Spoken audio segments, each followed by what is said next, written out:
अस्सलाम वालेकुम। उम्मीद है आप सब खैरियत से होंगे। जैसा कि आप लोगों को मालूम है कि हमारी ये सीरीज़ चल रही है जिसके अंदर हम जितने भी मैथ्स के टॉपिक्स हैं, जितने भी चैप्टर्स हम पढ़ते हैं स्कूल लाइफ में 4 क्लास से लेके 7 क्लास तक, उन सब का हम इंट्रोडक्शन कर रहे हैं। तो चैप्टर नंबर 1 हमारा चल रहा है फैक्टर्स एंड मल्टीपल्स का, जिसमें हम फैक्टर्स एंड मल्टीपल्स का इंट्रोडक्शन ऑलरेडी हम उसकी वीडियो बना चुके हैं। फैक्टर्स के टॉपिक को कवर कर चुके हैं और फैक्टर्स के अंदर हमने पढ़ा कि फैक्टर्स कैसे फाइंड किए जाते हैं किसी भी नंबर के। सेकंड, प्राइम नंबर्स और कॉम्पोजिट नंबर्स क्या होते हैं। अच्छा, आज की वीडियो में हमारा जो टॉपिक स्टार्ट होने जा रहा है वो हो रहा है मल्टीपल्स का। इस वीडियो में हमारे पास क्वेश्चन है, find the first 5 multiple of the following. यानी हमारे पास गिवन नंबर्स हैं, जो नंबर गिवन है हमने उसके फर्स्ट 5 मल्टीपल्स निकालने। हमने आपको याद होगा कि पहली वीडियो में मैंने बताया था कि मल्टीपल्स होते क्या हैं। फॉर एग्ज़ाम्पल, हमारे पास एक नंबर है 4 मल्टीप्लाई बाय 6। 4 मल्टीप्लाई बाय 6 क्या होता है? हमें सबको पता है कि 24 होता है। 4 मल्टीप्लाई बाय 6 24 होता है। तो मल्टीपल इसमें क्या होता है? मैंने क्या बताया था कि जब भी दो या दो से ज़्यादा नंबर आपस में मल्टीप्लाई हो रहे हों तो उसका जो आंसर आता है 24, या कोई भी आंसर जो आता है वो जो मल्टीप्लाई होने वाला जो नंबर हैं उनका मल्टीपल कहलाता है। यानी 24 जो है यहाँ पे वो 4 का मल्टीपल कहलाएगा। 24 6 का भी मल्टीपल कहलाएगा। 24 4 के टेबल में भी आता है और 24 6 के टेबल में भी आता है। इसकी हम एक और एग्जांपल ले लेते हैं। इस दफ़ा हम दो से ज़्यादा नंबर्स को मल्टीप्लाई करते हैं। For example 2 multiply by 3 multiply by 11। अच्छा, मैंने जानबूझ के ऐसा नंबर लिया। आप ये नोट कर रहे होंगे ये तीनों नंबर ऐसे हैं जो एक दूसरे के टेबल में नहीं आते, लेकिन हम जब इन तीनों को मल्टीप्लाई करेंगे तो इसका आंसर एक ऐसा नंबर होगा जो इन तीनों के टेबल में आता है। 2 multiply by 3 6, 6 multiply by 11 66। 66।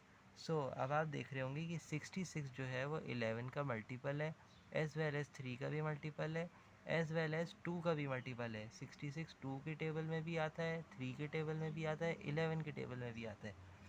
So this is multiple. और ये जो तीनों नंबर मैंने यहाँ लिखे हैं ये तीनों क्या कहलाएंगे? 66 के फैक्टर्स। सिंपल एक हमारा जो है वो एक कॉन्सेप्ट है।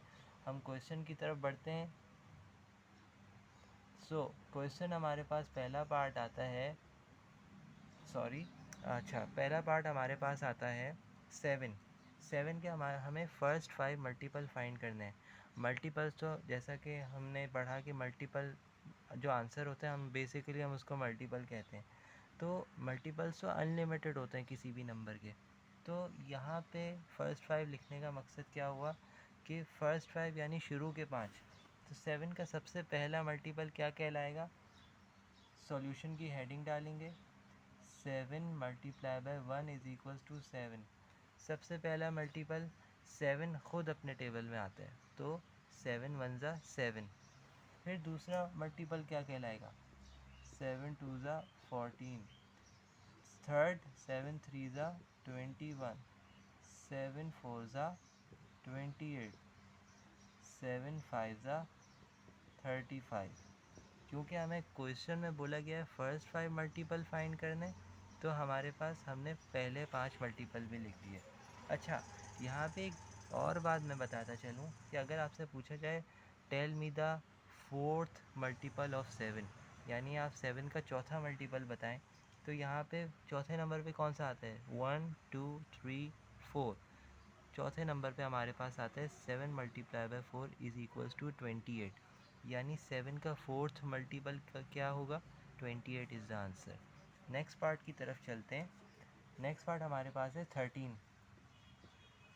13 का हम सॉल्यूशन करते हैं। 13 के फर्स्ट 5 मल्टीपल क्या होंगे? 13 1 ज़ा 13, 13 2 ज़ा 26, 13 3 ज़ा 39, 13 4 ज़ा 52, 13 5 ज़ा 65। सो ये फर्स्ट 5 मल्टीपल हो गए यहाँ पे। पार्ट नंबर 3 और पार्ट नंबर 4 की तरफ चलते हैं। ओके, सो उम्मीद है आपको पार्ट नंबर 1 और पार्ट नंबर 2 समझ आया होगा। पार्ट नंबर 3 हमारे पास है 16। 16 के फर्स्ट 5 मल्टीपल लिखते हैं। 16 multiply by 1 is equals to 16। 16 multiply by 2 is equals to 32। 16 multiply by 3 is equals to 48। 16 multiply by 4 is equals to 64। 16 multiply by 5 is equals to 80। ये हमारे पास आ गए 16 के first 5 multiple. Next part number 4 हमारे पास है 21। सो सॉल्यूशन की heading डालेंगे। यहाँ पे भी मैंने सॉल्यूशन नहीं लिखा तो सॉल्यूशन लिख देते हैं। सो 21 वन ज़ा 21, 21 टू ज़ा 42, 21 थ्री ज़ा 63, 21 फोर ज़ा 84, 21 5 ज़ा 105। तो ये 5 मल्टीपल हमारे पास आ गए 21 के। उम्मीद है आपको अभी तक का कॉन्सेप्ट समझ आया होगा। चलते हैं अब हम नेक्स्ट क्वेश्चन की तरफ।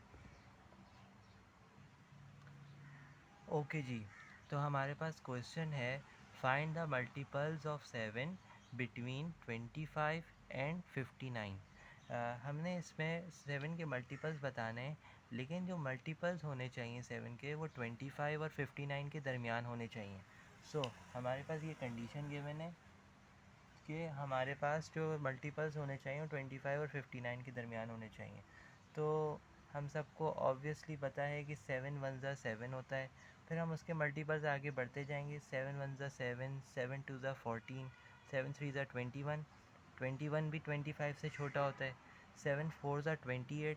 और अब 28 में हम ये नोट करेंगे कि 28 जो है वो 25 से बड़ा है और हमें नंबर भी 25 से बड़ा चाहिए। तो हमारे पास जो पहला आंसर आएगा वो आएगा 28। 28।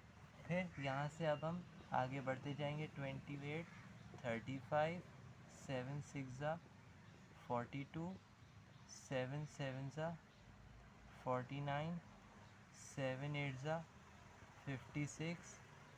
अब 7 नाइन ज़ा हम क्यों नहीं कर रहे? हम सबको पता है कि 7 नाइन ज़ा हमारे पास होता है 63, और 63 जो है वो 59 से बड़ा है, जबकि हमें जो मल्टीपल्स लिखने हैं वो 59 से छोटे, 25 से बड़ा और 59 से छोटा लिखते हैं। तो यहीं पे हमारा आंसर जो है वो ख़त्म हो जाता है। पिछले क्वेश्चन में हमने फर्स्ट 5 मल्टीपल लिखे थे, तो हमने 1 से टेबल शुरू कर दिया था। 7 वन ज़ा 7, 7 टू ज़ा 14। लेकिन हमें यहाँ पे कंडीशन दी गई है कि यहाँ पे जो मल्टीपल्स होने चाहिए वो 25 और 59 के दरमियान होने चाहिए। तो हमने इस चीज़ को कंसीडर करते हुए हमने ये जो आंसर्स हैं हमारे पास वो हमने मेंशन कर दिए। सो सेकंड क्वेश्चन की तरफ चलते हैं। Find the multiples of 15 between 50 and 150। बिल्कुल सेम क्वेश्चन है, बस क्या कहते हैं हमारे पास वैल्यूज़ डिफरेंट हैं। तो हम इसको भी सॉल्व करना शुरू करते हैं। सो 15 के टेबल में रफ वर्क कर लेते हैं।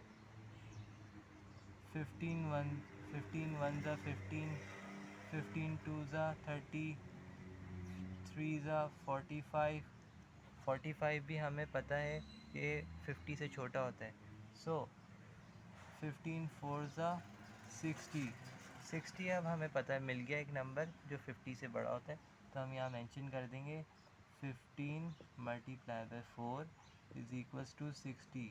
और अब हम यहीं से ही कंटिन्यू कर देंगे। 15 multiply by 5 75, 15 multiply bye 6 90, 15 multiply bye 7 105, 15 multiply bye 8 120, 15 multiply bye 9 145, 15 multiply bye 10 150। अब हम अगले नंबर की तरफ नहीं जाएंगे। क्यों? क्योंकि हमारे पास कंडीशन जो गिवन थी हमें 150 तक ही लिखने थे।